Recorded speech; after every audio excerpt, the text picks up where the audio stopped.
I said as I heard a noise coming from the front door, which I knew was the mail. I once again get up from my chair and go to see what junk I've been sent today. I wasn't expecting anything important because all of my bills have been paid for and are up to date, so I wasn't expecting anything more than just junk mail and takeaway leaflets, which they seriously need to stop giving us. The internet is a thing, folks. I let out a breath as I looked through the pile, but my eyes narrowed and I was confused/scared when one of the letters caught my attention for several reasons.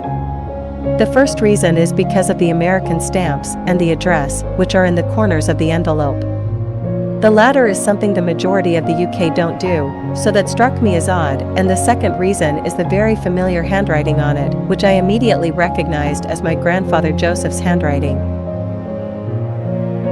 My heart was beating a mile a minute and my anxiety had spiked as I continued to look at the envelope, and they got worse as my fingers danced over the Christmas stamp which had been used to seal the letter. I didn't know what was in the letter, but it was enough to make me feel panicked and nervous because nobody from my previous life except for Carmela knows where I live now. So how on earth has my grandpa found out where I am? And why is he writing to me? What does he want? Mum, we need to go. We're going to be late, Teddy says, and I look up to see all three of my kids standing in the hallway, putting on their coats, hats, scarves, and gloves.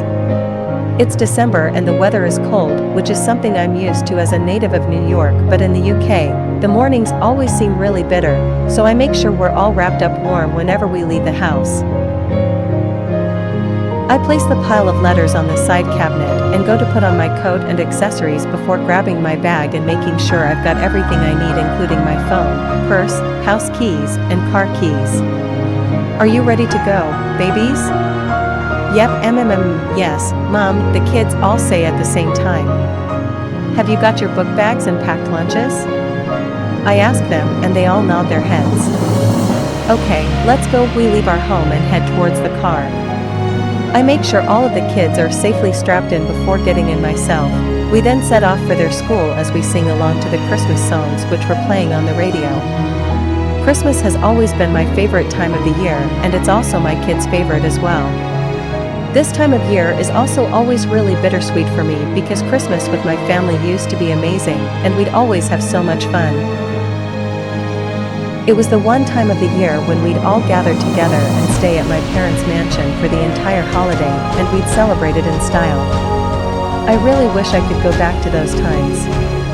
There's nothing I'd love more than for my babies to have a real family Christmas with our family, maybe even with their father and his family, but I highly doubt this will happen anytime soon.